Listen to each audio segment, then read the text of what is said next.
እንግዲህ ምን ጋብዛለሁ መሰለህ? ከጠየቀ ልጀምርልህ። እሺ እንግዲህ ያው በለውዝና በገውዝ መካከል ምን ልዩነት አለ? በምን በለውዝና በገውዝ መካከል በለውዝና በገውዝ ልዩነቱ ንገረኝ እስቲ። ለናገ ነው ልበል። እንግዲህ የኔ ሌማት የበዓል ምግብ ዝግጅት ፕሮግራም ነው። አዎ ይህን ጥያቄ መልስልሃል። ገውዝ ምንድነው? ለውዝ ምንድነው? ባለም ተለይበታልና በተለይ ደግሞ የሀገራችን ባህል ምግቦችን ብዙ ሰዎች አያውቋቸውም። በተለይ የውጭ ሀገር በጣም ይፈልጉታል።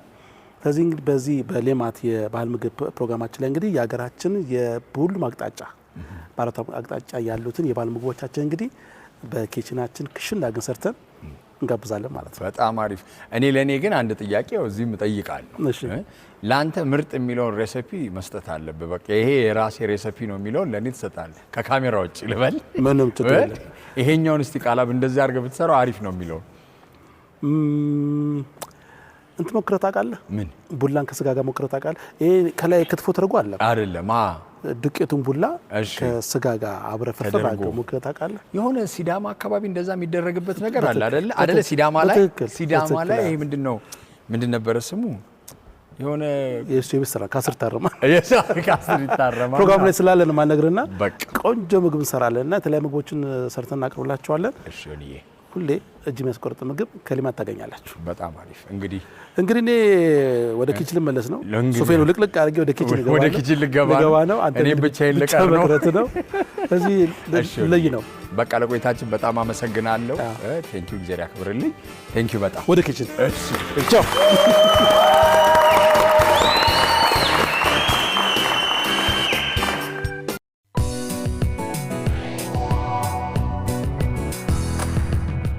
ጤና ይስጥልኝ ክቡራትና ክቡራን፣ እንዴት ናችሁ? እንደምሰነበታችሁ። ሼፍ ዮናስ ተፈራ ነኝ። ዛሬም ደግሞ ወደ ደቡብ አካባቢ መለስ ብያለሁ። ከዛ ያገኙት ደግሞ ዱክቸር የተባለ ምግብ አሰራር ታያችኋለሁ። ደቡብ አካባቢ፣ በወላይታ አካባቢ፣ በሲዳማ፣ በጉራጌ አካባቢ በጣም ተወዳጅ የሆነ የምግብ አሰራር ዛሬ የሰራ ቆይታ እናደርጋለን ማለት ነው። ግብአቶችን ለማስታወቅ ያክል የተከተፈ ጎመን ያስፈልገናል። ጎመን አንደኛ ግብአታችን ነው። የሽንጥ ስጋ፣ እንደዚህ በሱ የተከተፈ ሽንጥ ስጋ ያስፈልጋቸዋል። እሱን እንጠቀማለን። ያ ደግሞ አይብ ሌላኛው ግብአታችን ነው። እሱን እንጠቀምና ሌላው ደግሞ ለጋቅቤ በጣም አስፈላጊ ለጋቅቤ እንጠቀማለን። ሚጥሚጣ ዋነኛ ግብአታችን ነው። በጣም ምግብ የሚያጣፍጠው ይሄኛው ነው። ሌላው ደግሞ የቅመም ንጉስ የምለው ኮረሪማ እንጠቀማለን። ጨው እናደርግበትና እናጣፍጠዋለን። ዛሬ ለየት ያለ በአንድ ዕቃ ላይ 3 አይነት ቀለም ይዞ የሚቀርብ የዱክቸር አሰራር ትመለከታላችሁ።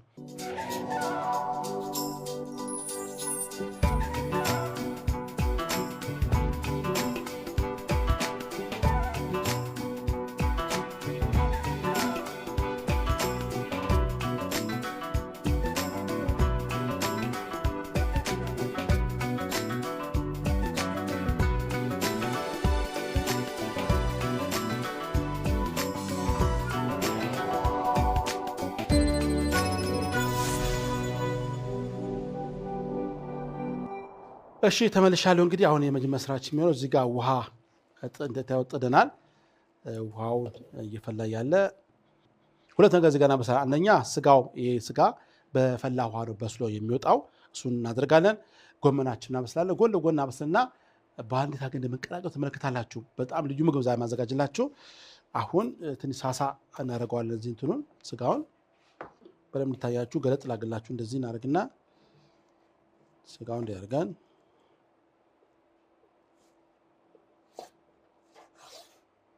እዚህ ከትፈን አዘጋጀዋል። እንደዚህ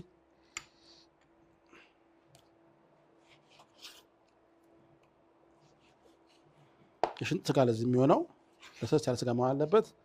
እንደዚህ አድርገን ስጋውን ትንሽ ቀለሙ ለየት የሁለት የተለያየ በሬ ስጋ መሰለኝ ገጥምላችሁ አንድ ጊዜ እንደዚህ ካደረግን በኋላ ለመክተፍ እንዲመቼ እንደዚህ ሳሳ ማድረገው። ይሄን በፈላ ውሃ ውስጥ እንደዚህ እንከተዋለን። የፈላ ውሃ ውስጥ ሲገባ ከውስጡ ያለው ደም ቶሎ ስለሚሸፍነው በዛው ሆኖ እንዳቆንጆ አጋ ይበስልና ስጋውን ጨምረን እናበስላለን። በደንብ አገና እናበስላለን ማለት ነው። ስጋውን እያበሰልን ደግሞ በጎን ስራ እንሰራለን መሰላችሁ። በጎን ሌላ ስራ እንሰራለን። እዚህ ጋር በመጣድ ሁለተኛውን ደግሞ ስራ እንሰራለን። እዚህ ጋር ደግሞ ጎመን እናበሳለን ማለት ነው። ትንሽ መጥበሻ ሊያንሰን ይችላል። ከፍ ያለ መጥበሻ ብትጠቀም ጥሩ ነው። ቆይ ቅርታ፣ ትንሽ ጎመን ብዙ በዛ ስላለ ሻል ያለ መጥበሻ ልጠቀም ብዬ ነው። ይህን ካደረግን በኋላ ትንሽ ዘይት ለመጥበስ ያክል እንዲበቃን ዘይት እናደርጋለን። ሽንኩርት አንዳንድ ቦታ ሽንኩርት ያደርጋሉ። እሱ ግን አይመከርም። በጣም በሽንኩርት መግባት የለበትም እዚህ ጋር። በኋላ ከእንትኑ ጋር ከጎመኑ አይብ ሲቀላቀል ሌላ ጣዕም ስለሚያመጣ ትክክለኛውን የዶክቸርን ጣዕም ያመጣ። ስለዚህ እዚህ ጋር ጎመኑ ይበስልና በቃ ነጭ ሽንኩርት ብቻ እናደርግበታለን እንጂ ሌላ አይነት ሽንኩርት ቃሪያ አይገባም እዚህ ጋር። አንድ ቦታ ሲያደርጉ አይቻሉ። እሱ ትክክል ነገራችሁ ብዬ ነው። በነገራችን ላይ እዚህ ጋር ሁለት አይነት አሰራር አለ። እንደዚህ ጎመኑ ከትፎ ጥብስ አድርጎ ካበሰሉ በኋላ መጠቀም አለ። የተቀቀለ ጎመንም ከትፋቸው በቅቤ ተለውሶ እሱን ማድረግ ትችላላችሁ ማለት። ስለዚህ የበለጠ ተመራጩ ከለሩ በጣም የሚያምረውና ጣዕም ያለው እኛው ከመቀቀሉ ይሻላል። በጨማሪ ደግሞ ውስጡ ያለው ንጥረ ነገር መቼም ቫይታሚኑ እንዳይወጣ ስለሚያግዘን በዚህ መልክ ያለው የተሻለ ብዬ ስለምገምት ነው ይህንን ያዘጋጀላችሁ እንጂ ቀቀላችሁን ከትፋችሁን ስራ ስላላችሁ ማለት ነው።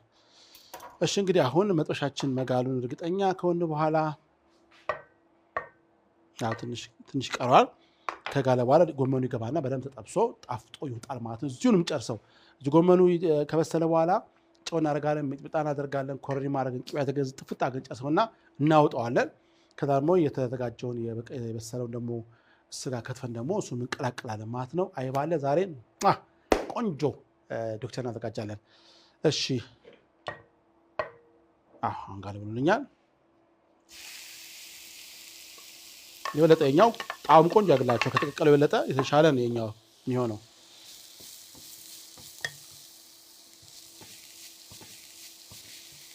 እንዲህ አድርገን በደንብ አግን ጠብሰዋለሁ።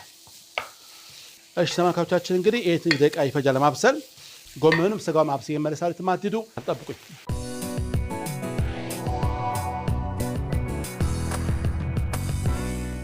እሺ ተመልሻለሁ። አሁን ጎመኑ ቆንጆ ነው በሶልኛል። አሁን ትንሽ ነጭ ሽንኩርት አደርግበታለሁ። ግማሽ ማንኪያ ነጭ ሽንኩርት እንጨምራለን። እንደዚህ እናበስለዋለን። ማስከተል ደግሞ ኮረሪማ አንድ ሻይ ማንኪያ ኮረሪማ እንጨምርበታለን።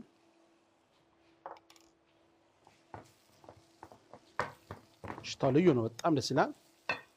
ሚጥሚጣ እናደርጋለን። ሚጥሚጣ በደንብ እናደርግበታለን። አንድ ሻይ ማንኪያ ሙሉ አድርገን የምናደርገው። ጎመኑ ቆንጆ ሆኗል። ኮረሪማ ገብቷል። አሁን የሚቀረን ቅቤ ነው። ቅቤ እናደርጋለን። ጨውን አስተካክለን እናወጣዋለን። ከዛ በኋላ ወደ ስጋው ነው የምንሄደው ማለት ነው። ከዛ በኋላ እስቲ ጣዕሙን እንቅመሰውና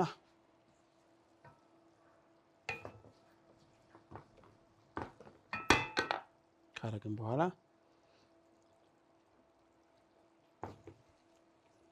በጣም ቆንጆ ነው።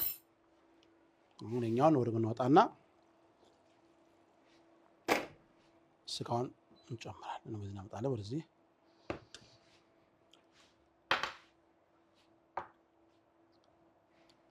ስጋው ቆንጆ ነው በስሏል።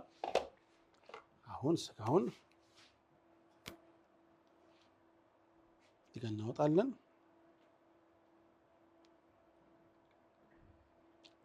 ዶክተር እንግዲህ በመስቀል በዓል ሰሞን ከመስቀል ካለፈ 2-3 ቀን በኋላ የሚዘጋጅ የምግብ አሰራር ነው።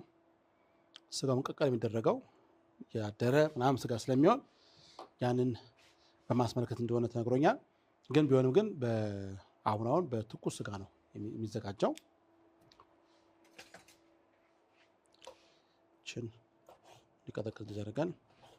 በነገራችን ዶክተር በጣም እንደ ክትፎ መድቀቅ የለበትም። ሹካው ይቀላል መሰለኝ። ሹካ ከቀዘቀዘ በኋላ በእጄ መክተፍ እችላለሁ። አሁን እስከሚቀዘቀዝ ድረስ ነው። ከዛ በኋላ ግን በእጄ መክተፍ እችላለሁ ማለት ነው። እሺ እንግዲህ አሁን ዶክተሩን ለመስራት ይመርቀቅ አለበት። ይሄንን ከአድቅቄ ቆንጆ አድቅቄ መልሳይ ጠብቁኝ።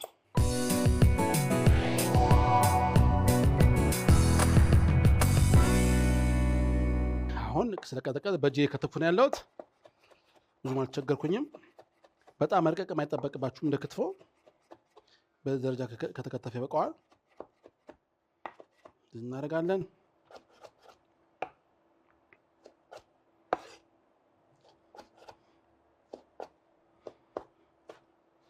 ካረግን በኋላ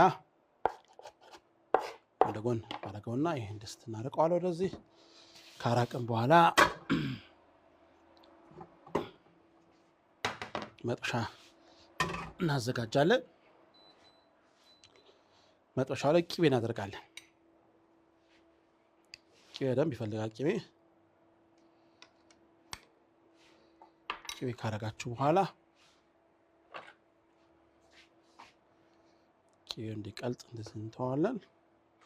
ላዩ ላይ ኮረሪማ ይገባል።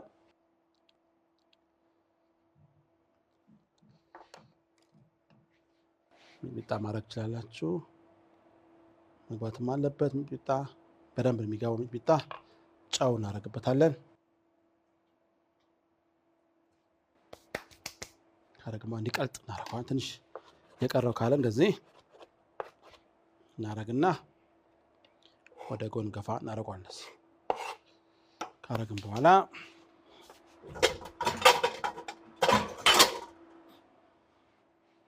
መቀላቀያ እቃችን ላይ ስጋውን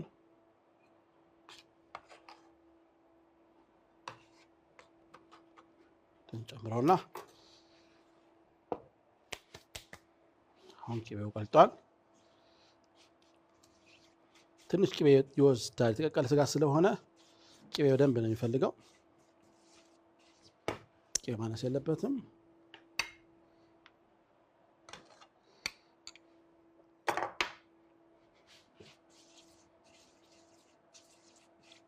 ደስተኛ እናደርገዋለን።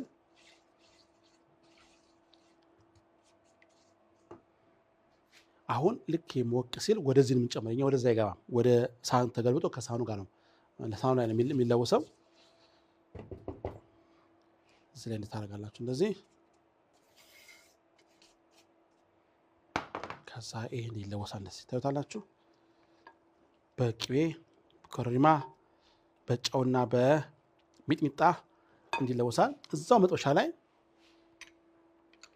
ትንሽ ቅቤ እናደርጋለን። እንግዲህ የክትፎ ሰሞን የመስቀል ሰሞን ቅቤ መጠጣት የሚባለው ለዚህ ነው። በዛው ባሉ ላይ ምንም አይነት ተጨማሪ ሚጥሚጣ ማምሳት ሳትጨምሩ አይብ እንጨምራለን። ሌላው ላይ በጣም በቂው ነው። አይቡ ደግሞ እዚህ ይለወሳል። ከዛ አይቡ ደግሞ እንዲለወስና እንደዚህ ያደረጋችሁ አይቡን በጣምም እንትን ማድረግ የለበትም። ቅባት እዚህ ላይ መብዛት የለበትም። አይ ዋናው ዓላማው ምንድን ነው? በክትፎ ላይ የበዛውን ቅቤ ለመቀነስ አንድ መንገድ ነው። አይብ እንግዲህ በክትፎ ላይ በዛ ያለውን ቅባት መጠን እንዲቀንስላችሁ እንዲለስልስ የሚደረግበት ግብአት ነው እንጂ ብዙ ላይ ቅባት መብዛት የለበትም። በማስከተል እንግዲህ እንዴት ነው የሚቀርብ ትመለከታላችሁ። ጠብቁ።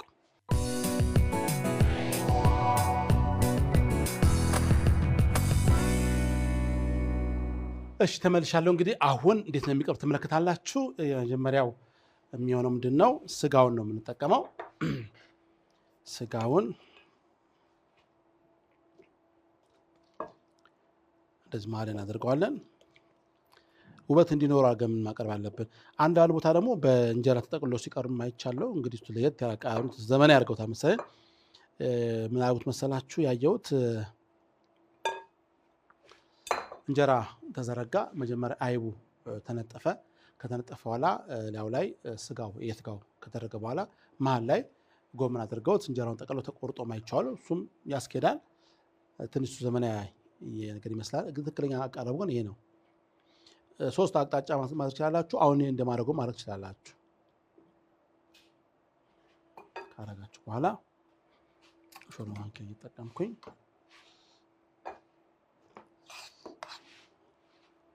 አይቡን ዳልዳል እንዴት እናደርጋለን?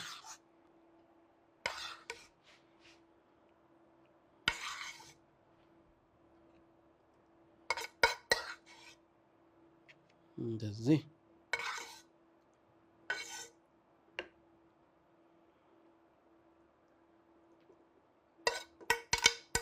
አድርገን ስጋው መታየት አለበት፣ ጎመን መታየት አለበት።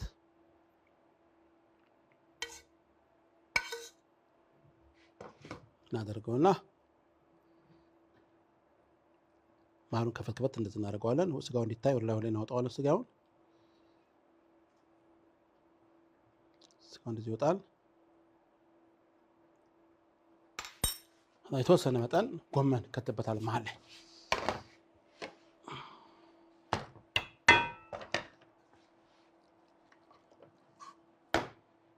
የበሰለ ጎመን እንደዚህ አድርጋቸው። ዶክተር ይባላል።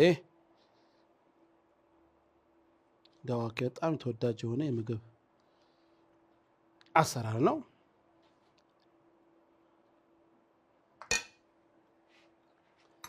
ይሄን ካዘጋጀን በኋላ ሌማታችን እናመጣና ውስጡ እንግዲህ ቆጮ አዘጋጅተናል። እንጀራ አለ፣ ማባያ እንጀራ አለ። እንዲህ በማድረግ እንደምትመለከተው በጣም ነው የሚያምረው። የአይቡ የስጋውና የጎመኑ ውህድ ልዩ አድርጎታል። እንግዲህ እናንተም በእርግጠኝነት በዚህ መልክ ሰራችሁ ልዩ የሆነ ለበዓል የሚሆን ለእንግዳ የሚሆን በአዘቦት ቀን የምትመገቡት የምትችሉት የምግብ አሰራር ነው። በአነስተኛ ስጋ አይብ፣ ጎመን ቤታችሁ ካለ እሱን አሰባስባችሁ አንድ ምግብ ማድረግ ትችላላችሁ። እንደዚህ ክብ አታደርጉትም። በአንድ ሳይድ ለብቻ አይቡን በአንድ ጋር ስጋ አድርጋችሁ አንድ ጎመን አድርጋችሁም ማቅረብ ይቻላል ማለት ነው። እሺ የዶክተር አሰራራችን ይመስላል። እስቲ ልቅመሰውና ደግሞ ጣም ነግራችኋለሁ። አይቡንም ጎመኑንም ቀለቀል አድርጌ እንደዚህ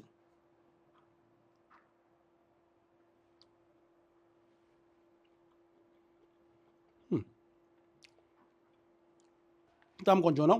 በተለይ የተጠቀምኩት ስጋ የሽንጥ ስጋ ስለሆነ በጣም ለስላሳ ስለሆነ በጣም አጣፍጦልኛል። እናንተ የምትሞክሩት ጋብዛችኋለሁ።